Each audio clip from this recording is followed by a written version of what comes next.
Hello, and welcome to this week's episode of What Women Want Today podcast. I'm your host, Terry Kellums. And I am your co host, Elizabeth Correa. Elizabeth, how are you today? I'm good. I'm good. I'm excited. I got some things going on for work. Busy day ahead, but I'm good. Yeah, despite the snow, I'm good. You probably don't want to hear that it's going to be 71 degrees here this weekend. No, I don't. And you're glowing. I'm like, you're glowing. You look tanned. I'm Oh, I'm so ready for my yeah. vacation. My husband is actually leaving on Saturday. He has to go for a 2-week training for work in Vegas. Oh, poor And guy. yeah, poor guy. And then when he comes home, like he literally is coming home Thursday night and we leave the next day to go at Oh, like 10 in the morning, I think we're leaving to go to the airport to get on our flight to Costa Rica. So yeah, I feel like the next 2 weeks is gonna fly right oh, by. Fly right by. But you know what? Whenever he's gone, like when he's gone on some fishing trips and stuff, I feel like my whole life changes a little bit. Like I'm already planning like to watch a lot of HGTV. I'm going to eat exactly what I want to eat and go to bed, wake up and oh, that's not that gonna I'm be. looking forward to my husband being gone. No, Yeah, but yeah. It's just it does. It's just it is important to have that just time to kind of, and don't you notice that you get way more done? I do because I have a very traditional marriage. So, Mhm. all the haters out there that, feminism, all that does not live in my household. My husband is the very traditional male. He doesn't mind Yeah. working hard, and he does. He's always working overtime. He's owned a second business for the Mm, majority of our relationship. So, I don't complain about him working, but it does mean that I shoulder the most of the responsibility for making sure that the right. household is running properly. So yeah, I always tease him that he gets to retire in 4.5 years, but I will never retire because I will always be taking care of him. But it's a good compromise. Oh, that is old school It is a and little old traditional. school. And I love that. I think Yeah. that is so beautiful because it also speaks to how he cares for you, Yeah. But you you know what? know? I think about you a lot because you are a single mom. I don't know how many years you've been divorced. How many years has it been? Oh gosh, I'm gonna actually, I'm gonna say I'm not a single mom with Captain. Why is that? I'm a single mom with Kino.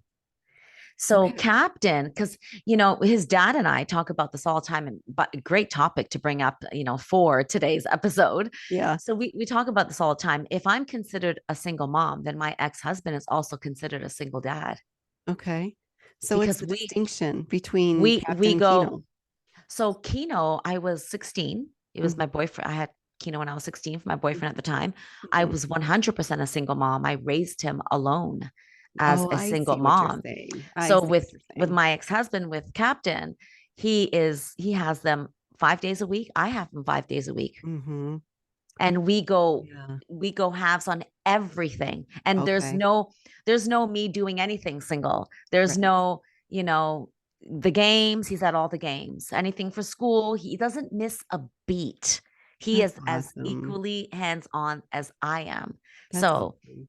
yeah, it's kind of So this is it's another, interesting how that works out. yeah, this is interesting that you and I have that in common. I mean, not all of it, but Yes. like I had my first child when I was barely 16 years old, Wow. barely. Yes, I Yeah. know. And I ended up I got married after I was like 16 for 2 weeks. Oh, We got married really two young. weeks. Me and my husband were just talking about this the other day because his youngest son is going to be 20 in July, so he's 19, and we've been like urging the youngest two into adulthood. Welcome to adulthood. Urging. It's time to get your own car insurance. It's time to get your own cell phone plans. You're adults. You have your adult job now. Yes. Yeah. And the 19-year-old, and he is the baby, so I have to give him a little bit of slack, but Yeah, of the course. baby of the family always gets treated a little bit different. Always. But he didn't want to go to the insurance office by himself. And so it prompted a discussion between my husband and I, like, what were you doing when you were 19 and a half?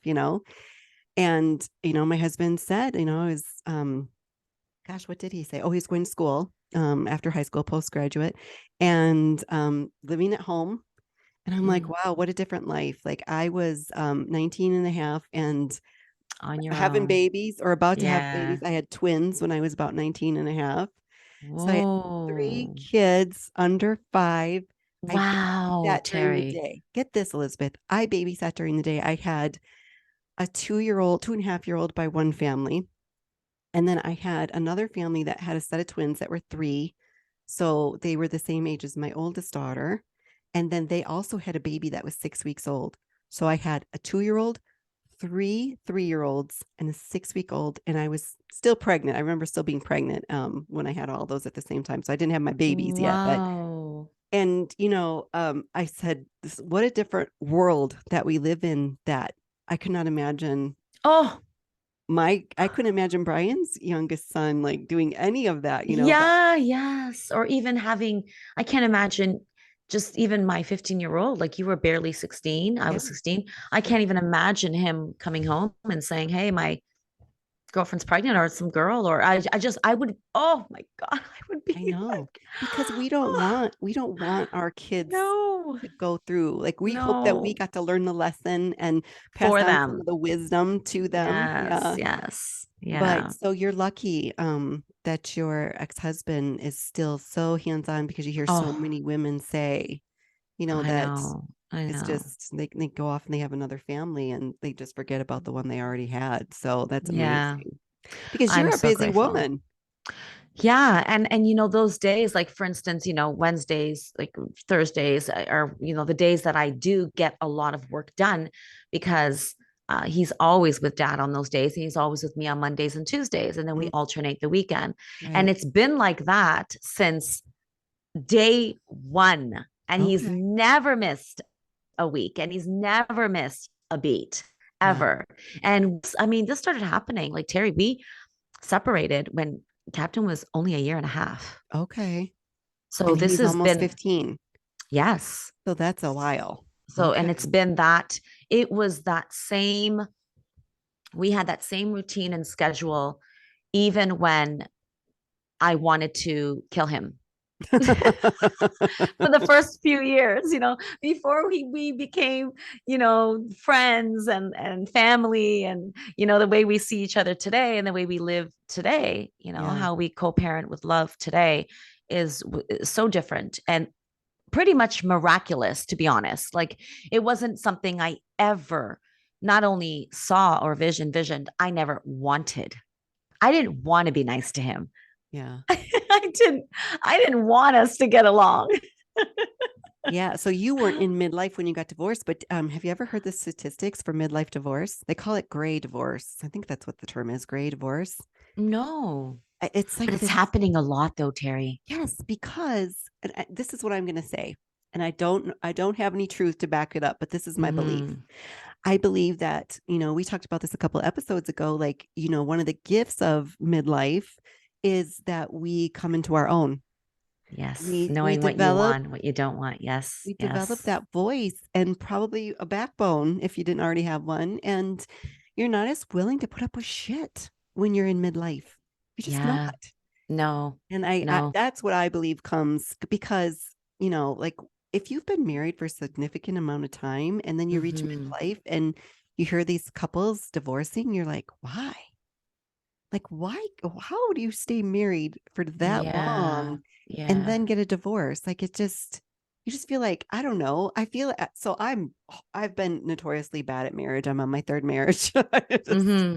I think it's because I couldn't communicate. I didn't see an example of a successful marriage growing up and learned a lot of, bad behaviors as far as like how to, be married very Mm-hmm. early on in You life. were also very young, I was, yeah. right? Like, come on. Yeah, I 16 at the first marriage. I don't even remember. I'd Wow. have to think of this timeline. I'll probably write it in the book challenge, it'll be part of my writing, but Mm. I know I think I got remarried at 26 to my youngest daughter's father. So still didn't communicate very That's well. still Yeah, young. yeah.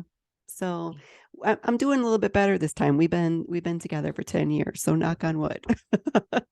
10. And it's going to be 20 and 30 and 40 and 50. You know But what you're doing now. why else do you think people would? I don't know. There's probably a thousand reasons why people get divorced in midlife, but don't you think Well, that could be part of it? no. So what I'm seeing even around me and Hmm. hearing in terms of the stories, a lot most of them married very young. They Okay. barely knew who they were. They Sure. had children in their 20s. Children are gone. There's nothing left of them together. They have no bond, no relationship, no attraction, no chemistry. Mm. They're like friends living together. They're like Oh, yeah, some like of them, roommates. they become strangers living Yeah. together, you Yeah. know? And I do believe that the pandemic exposed a lot of it. It was like, okay, I am married to somebody I don't even like, or I Yeah. am married to somebody I don't know, Right. or I I do agree with know. you. I think the pandemic really brought out a lot of the holes in the relationship or Yes. the things that were just sort of ignored and pushed aside. All of a sudden you couldn't ignore them and push them aside anymore because there you are in each other's face, Yeah. 24/7. But Yeah. And Terry, like the majority, I don't know about you, but the majority of married couples that I know in midlife that have been together for many, many years are not happy. Like, mm, and they've done the counseling and they've tried and they've, hmm, okay, well, and they just became two completely different people. They were attracted to one thing when they were 17, or a specific person, or if you even know what you're attracted to at 17. And you have babies right away, you get married in your early 20s, and then you just grow into like a totally different person. You're very different, even though they say opposites attract, yeah, to a degree, right? hmm, So hmm, and I mean, not always, but yeah, so it's like you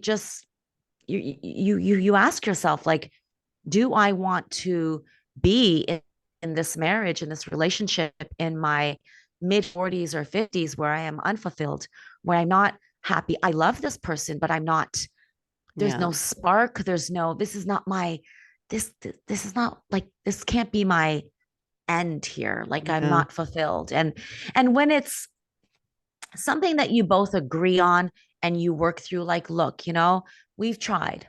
We gave it a shot, we did counseling, whatever it was that you tried. Maybe we're just not meant to be together, growing old together in this marriage, in this relationship. But I think it's when it happens the ugly way, yeah. it's because there's egos and pride and Hmm. right. So, I and then the remember, children get involved, obviously. yeah, I remember the day I decided to divorce my second husband. I was in a coffee shop talking to a girlfriend, and I don't remember how old my youngest daughter was, but I want to say she was probably 8 years old. And I'm sitting there, and this friend was a little older and much wiser. And Mm, I love friendships like that. And, she said, it sounds like you have two choices. You can mm, stay in an unhappy marriage for the next 10 years until your daughter turns 18. Because I think one of the things I said to her was, I don't want to have another child who has to live through their parents' divorce because me and my first husband's divorce was not mm, pretty. We didn't talk for years. We didn't get along. And it was hard to go through all that and lots of screaming and yelling and just really bad behavior. And I didn't want my daughter to go through that. And she said, well, two choices then. You can stay in an unhappy marriage for 10 years, wait till she's 18, get a divorce, and then she never gets to see what living in a household with a happy, loving marriage looks like. Or yes. you can get divorced and help her heal the wounds, Mm, and then perhaps one day, if you want to get remarried again, maybe she can see what it's like to have a healthy, happy marriage that, functions properly. And I was yeah. like, yeah, that's the choice pretty much right there. And Yes. it took me 2 years. It took me 2 years to kind of like, put the last nail in the coffin and say, yeah, I'm Mm, done. So yeah. but I don't have that relationship that you describe where you got that support, week in, week out, Mm, consistent, putting your own ego aside and trying to make it, the best possible choice for your child. yeah. And I only see it through my husband now and his ex-wife. And I get along with her Mm, really well. We get along great. They have done a great job at co-parenting. Now, I won't say perfect yeah. because there's a I reason mean, people what's get perfect? divorced, you know. Yeah. But I mean, Yes, you're right. when you see two people that love their children so much that they're willing to be like, okay, whatever, I don't like you still sometimes, but Yeah, yeah. we both love our children, and that's what's important here. And Yeah. so how do you think you guys have put aside things and like tell us a little bit about what that looks like? Because I don't know. Yeah, so it was a journey, Terry. Like the first, like I said, like the first few years, it actually took me surviving emergency brain surgery. Mm, That's when I chose to forgive him. okay. I was like, I'm tired of making him, feel it every day. You're gonna regret what you did, the Hmm. betrayal, and Yeah. I'm gonna make sure I live to, see that you regret this every day. Yeah. I didn't want to let it go. I really didn't want to let it go. Even though it wasn't him, it was more of like the betrayal and Sure. of what happened that I held on to and I didn't want to let it go, but it was just eating me alive. It was affecting me and my health, right? So Hmm. in the beginning it was very difficult because I was a constant reminder of what he did, Hmm. and I made it my mission to remind him every day in one way or another, right? Yeah. So um you know and but when I decided, which usually it is the woman is really in control of how it goes. I'm not, I won't say always, Yeah. but I can see it why you say usually that. is, right? So when I decided, okay, it's not going to be like this anymore, I'm going to forgive and work on this, because no matter, you see, this is the interesting part, Terry, is no matter how mean I was after, or no matter what I said, no matter what I did, whatever, nothing was ever said in front of my son.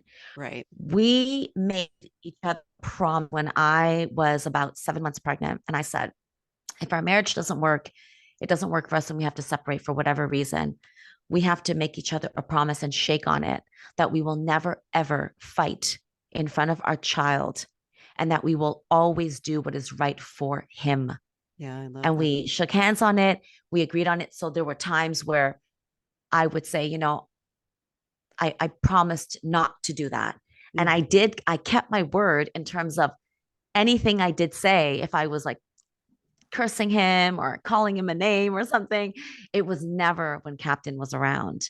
Yeah. And lucky for me, I left because I knew that I didn't want my son to be exposed to the anger, to be exposed to what could have possibly happened as a result of the betrayal, right? Sure. I knew that I was never going to be the same.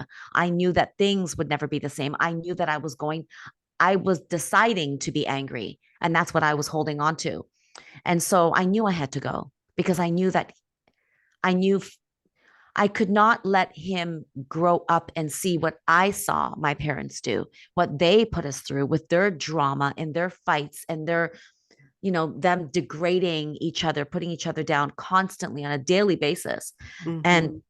I can remember as far back as being 4, recalling some of those times, right? So we made a promise, and I stuck to that in terms of two things I never did, was actually three things. Fight and argue and curse in front of my son, Hmm. right? That we never did. The second was to never, ever put his father down in front of him. No, I was, we made that, we promised each other that we will never do that. And Yeah. the third thing was to be on each other's team. Oh, So even in the beginning, when I wasn't nice and, we were everything was happening, it was so fresh, we still had to, I mean, even though Captain was very young, he was still young at the time, but when hmm, he got to about 4 or 5, he needed to know that dad and I were on the same team. So if dad says no, I also had to say no. sure. And those three things helped a lot. Now, behind the scenes, so behind Captain's back, Hmm. the healing that took time. And that really started happening when I chose to let it go. How do you think that impacted your ex-husband when you had the brain surgery? Like, do you think that like woke him up a little bit too and said like, wow, my Yes, child could lose his mother, his you know? mom. Yeah, I think he was in he was traumatized. I think it did a lot. And he's more of an introvert. I'm an extrovert. Mm-hmm. So he doesn't he has well, he's better now, but he has problems like expressing, but Mm-hmm. he just goes into like a shell, Mm-hmm. so he got very quiet. And I remember after that, it was like he was super like he's so this is the interesting part, Terry, why it made it easier for me to forgive him, even though it wasn't easy, Mm-hmm. was he has never screamed at me. He's never yelled. He's never called me a name. He's never degraded me. He's never brought up my past. He's never I've done all those things to him after. I'm saying after when everything went down. I turned into like, the girl from the projects. Like it was like Mm-hmm. everything just came out. Like I forgot who I had become, you know? Um, but Temporary insanity. That's what you plead. that's what, yes, literally, it's what it was. Yeah. No kidding. But it probably could have been worse, or would have been worse, if he um ever put me down or degraded or yelled at me, or like he's not that guy. He Yeah. really is like a really good guy, Can you I, so know? can I ask you, is he remarried? So he did get remarried and divorced, and he's no longer married. And you've Yeah. never had have you had a serious relationship since your divorce? I've had a serious relationship. I've actually I've experienced love, true, real, beautiful, beautiful love. Mm-hmm. Unfortunately, that person was going through a divorce, separation, and it just wasn't good timing, and it Yeah. wasn't good. It just, yeah, yeah. But it was definitely like a love that I have never ever experienced in my life. Like it was just our breakup. The worst breakup to have is a breakup that has nothing to do with either parties. That's like the hardest breakup.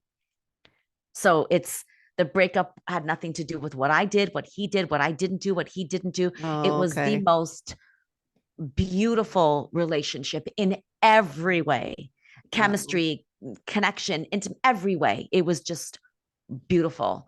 And it was just bad timing. Yeah. And I had to make the decision to end that relationship, because watching him go through what he was going through involving his kids and his family, and the breakup was destroying me. Yeah. And I loved him enough to say, I know that if this continues, um, these people, they will make your life a living hell. And I just you don't deserve that.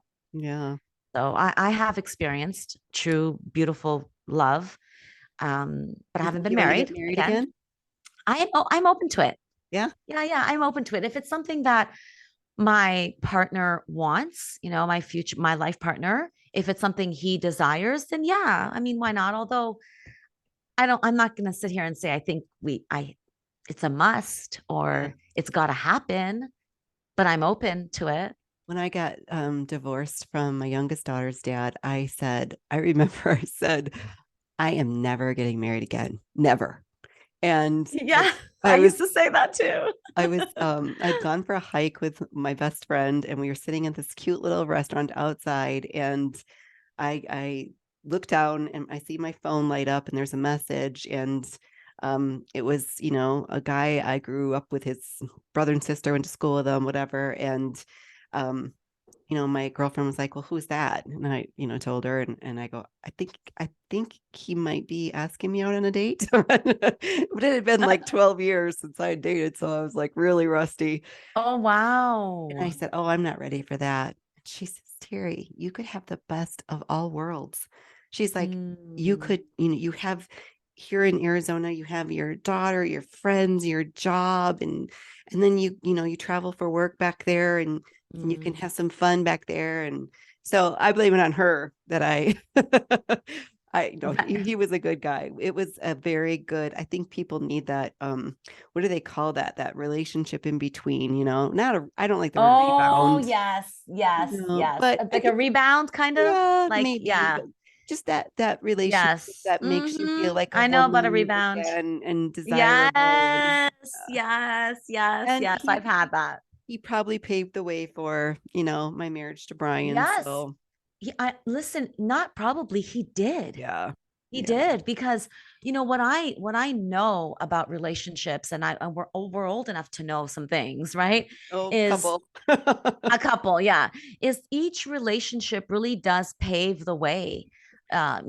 leading to that person, your life partner. Like Yeah. I've learned, what I learned about my relationship with the love of my life is what I call him, and who knows, there could be a love of my life next year or in Yeah. 5 years or 10 years, right? Is um what love really does feel like, Yeah. how beautiful and nurturing and just uplifting and empowering it is, like when you are being loved, when you are living in love with a partner, it is like the most beautiful feeling. And even just how you grow and get to know yourself more, how that person brings out the best of you, the best Hmm. in you, like it is like I will never settle for less than that, Terry, I hope because that that was you love. stick to that. I hope you stick to that. I'm going to hold you to it. Yeah. Next Yeah. time you I start will. dating somebody, I'm going to hold you to that. Yeah. I'm not kidding. Like, I will. It's a no, like, I don't care if the person has got all the money in the world, got all the degrees and businesses and home. None of it matters. Like if it doesn't feel like how that felt, which Hmm. was how it's supposed to feel, I Hmm. don't want it. Now, I'm not comparing. I'm not going to be comparing that person to him. It's not that. Sure. It's the feeling of love. Yeah. It's love. Like I know how it should feel, and it's Yeah. I find that so many women, they settle for just whatever because maybe it's the best they think they're going to find or have. And Terry, I'd rather be alone. Yeah. Oh, I'd I hear a lot rather, of women say that. I hear a lot of women say yeah, that. it's And it's when you get to this point in life, hopefully you are at the place where you don't feel like you have to. Like you were saying, I don't need to, I don't have to get married mm, again. I'm going to get married again because I choose to, because I yes, want to. yeah, When I got divorced from my first husband, I was so young and I had three young children and mm, I, thank God my daughters do not listen to this podcast, but I would say that I settled the second time because I felt like I needed help supporting my children. I felt like I couldn't do it alone. Now, if I were the person I am today back then, I'd have been like, I can do this alone. I could do it for the right. kids. A lot of women do that, Terry. So yeah, I love the point that we're making here is, don't settle. Um, No, and I'm not an advocate for divorce, but no. I know sometimes if it's necessary, definitely in abusive situations, I would always be an advocate of getting out of that. But I believe in counseling. I believe in trying. But if that doesn't work, I love the route that you and your ex-husband took, co-parenting with love. I love that term. Hmm. I think, if more people did that when they got divorced, like we would see happier children. Oh my gosh, Mhm. Terry, you don't like, I honestly, we see how we treat each other, dad and I, and how we do things.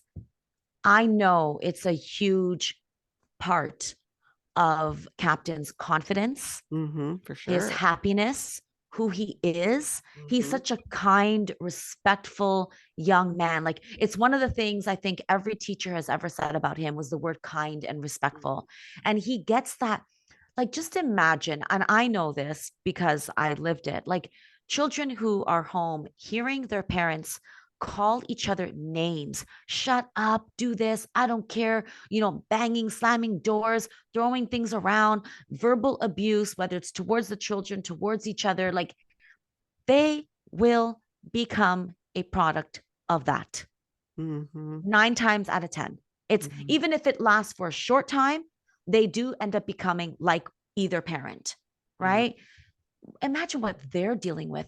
They go to school with having to think about, and they do because I know I did, if my friends only knew what was happening at home, every time they go to a friend's house and their parents are getting along, they're thinking, wow, I wish my parents were like that. Like it's constant torment in their mind. It really is. And Yeah. it causes it does something. It does something to their confidence. It does something. It really does. So, it's I think my advice for anyone who's listening and you're struggling with co-parenting with love is to really put your story, whatever happened, whatever they did to you, whatever you did, whatever it was, to bury it. Really just acknowledge it, be aware of what it was, feel it, cry it out, whatever it is you have to do to process it and bury it because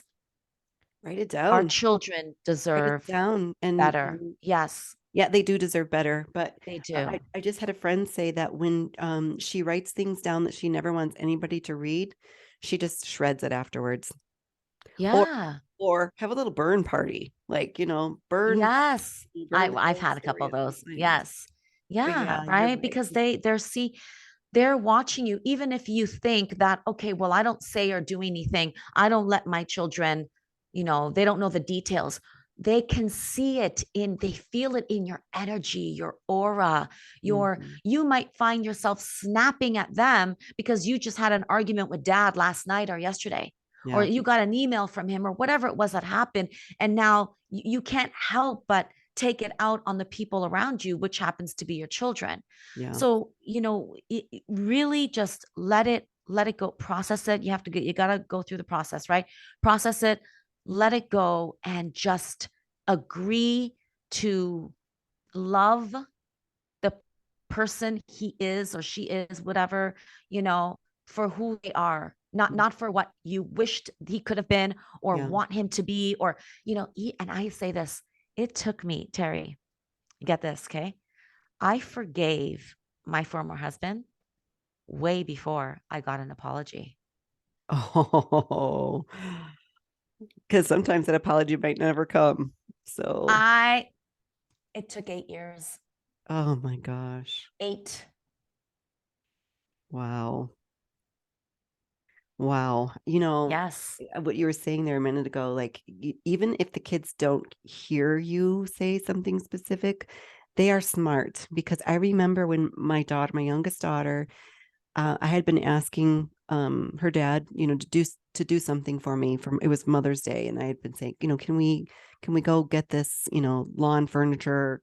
We lived in a house that had a pool, and I was like, I really want some furniture out there. Let's do this for Mm-hmm. Mother's Day, and we didn't fight. This is the thing. Like he and I did not fight. So you Mm-hmm. don't always have Mm-hmm. to fight for kids to understand that there's not something quite right. So he wouldn't do it Yes. for whatever reason. He wouldn't go do this with me, and so her and I just jumped in. I had a minivan.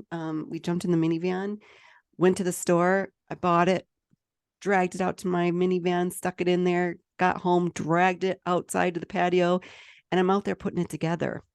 And he was standing at the kitchen sink, looking out the window, out at the patio, watching me put it together. And she looked at him and she said, and I think she was about 10. She looked at him and she said, she doesn't need you. Whoa. And I still don't know. I mean, I probably should have asked her why she said that. But, Wow. I wonder if she even remembers saying it. I should ask her someday. How But old was she? I think she was close to 10. Oh, No, she was probably 9. I would say 9. when they have no filter because they're so innocent. Yeah. It's really what she was thinking, whatever she was thinking. Whatever she was thinking, she said it. So she had seen her mom take care of herself or whatever Mm, that her little brain was processing. yes. Um, because when I moved out to Arizona for my job, he didn't come for like, I don't know, 6 or 7 months or something like that. And it was just her and I. And I think, Mm. once he got there maybe and, the Oh, marriage had yes, continued to makes sense. deteriorate, like she was Yes. like, yeah, she doesn't need you. Like pretty much we've been doing fine Mm. without you. So kids see and kids Oh, pick up on things even when we think they don't. They're so smart. they are so, they're like, they really, I know it sounds cliche, but they are like sponges. Hmm. It's unreal. It's like Hmm. mind blowing. And I think I realize that more now, like as like a grown, like in my 40s than I did even when I was 20s and 30s being a parent. Yeah. Yeah, I agree with You that. know, Yeah. I see it so much now. Like they really are little sponges. Yeah. So, parting words as we wrap up today. Any advice for the parents out there who are struggling with co-parenting? Yeah, I would say one thing, the first thing I'd say is don't wait for an apology before you forgive the person, no matter what they did. And I'm thinking of the worst of the worst. I get it. I hear you. I feel you. I see you. Don't wait for the apology because the unforgiveness is just going to eat you alive. And your children will want the memories that they'll have of you is just being a bitter mom, the Mhm. mom that hated their dad because Mhm. what their dad did had nothing to do with them, Mhm. right? So that bitterness is affecting everything. It's affecting everything. The other thing I would say is get on the same page. Yeah. Get on the same page. So if you don't like dad and whatever drama you're going through, a separation, a divorce, whatever it is, and dad says, no video games, there's no video games for the week. Mhm. And then let me tell you how you'll know if your kids know you're on the same page. Okay. Your son or your daughter is not going to say, well, mom said I can play the games. They won't even try it because they know that mom and dad are in constant communication. Yeah. And mom already knows that there's no video games this week because dad made the call right away or mom made the call. So when they know that you are on the same page, oh my gosh. That's out the games, the mind games that they try to play, and it lets them see and know like my parents like each other. Yeah. They don't have to see that we are in love and love each other. Like I always tell Captain, I love dad. We love each other, right? Always. But no, they need to know that you at least like each other. So Yeah. get on the same page. And it's not hard. We make it hard. It's a lot easier than we make it. We just gotta push the ego and pride aside because it's not ego and pride are not there to serve us. It Right. wants the worst for you. It's not your Absolutely. friend. And I guess I would say, like, there is no popularity contest to win in this situation. No. So stop pretending Yeah. there is one. Oh my gosh, that's another one. Yes. Mm. Yes. Yeah. Um, Yeah. if you win, I win, we all win. Like, there is no, like, you're the better parent, you're the more fun parent, you're the pushover Yeah, parent. maybe Like, you that are. does So not what? serve, Yeah. not serve the situation well at all. No. That No. would be mine. No. And I'll always think, really, Terry, when you really think about it, right? Think to yourself, because I, after my brain surgery, I started having thoughts like that. Like, I can't imagine if something were to happen to my co-parent. Mm-hmm. I cannot imagine the devastation my child would like. Yeah, I sometimes I get like, because parents were always thinking the worst things. Like I sure. know I do. I think, oh, if they're crossing the street and something, I just think of these things. But I think to myself, like, oh my God, like that would be completely devastating. Yeah, Not because your not for what child, I lose. yeah, your child loses their parent, and that Oh is my, so hard. yes. Yeah. Yes, right? So that's Yeah. another little nugget that I would leave you with, listening. And I don't Just even think it matters what age the kids are because a lot of women our age are probably like their kids are probably your yes, youngest age or maybe even a little older. So it doesn't matter if they're 8 or 15 because no, or 20. here's what happens. Guess what? They grow up, they get married, they have their own children, and now you have Yes. grandchildren that you share with this person. And wouldn't it be Yes. nice if your grandchild Oh, could see this, situation the where, unity. yeah, where Because I everybody don't just, have that. I don't have it Yeah. either, not with my exes, but I see the potential for that with Brian. Mm, Because we've shared holidays with his ex-wife and her new husband. And so I yeah. could see the potential of, his oldest son Logan is married. He's the only one that's married. I could see them having kids and us all being able to be So all the beautiful, grandparents are right? there in one room. We've got grandpa this and grandma this, and Yeah. whereas I have just one grandson, and he probably won't see that. He probably won't see Mm, all the grandparents. I get along with my son-in-law's parents, but I can't imagine being in the same room with my ex-husband and his wife anymore. There's just been yeah. too many bad things said, and the bridge has been burned, I believe, Burned. you Yes. know, at Yeah. this point. But I Yeah. really enjoyed this conversation today, Elizabeth. Thank you for being Hmm. so open and vulnerable about, all your personal stuff. No problem. I'm an open book. Literally. Literally. Literally. And you're about to be a second open book. So, Yes, I am. Yes, yes. all right, That's everyone, make exciting. sure you're following the private Facebook group. Make sure you're signed up for the email newsletter. We give away Yes. prizes. We talk about a lot of things in those groups and in that email newsletter. You want to know what's going on. So make sure you're following us. Yes. And keep writing. Keep writing. Okay, Yes. until next time, remember to take good care of you. Yes. Week. Ciao.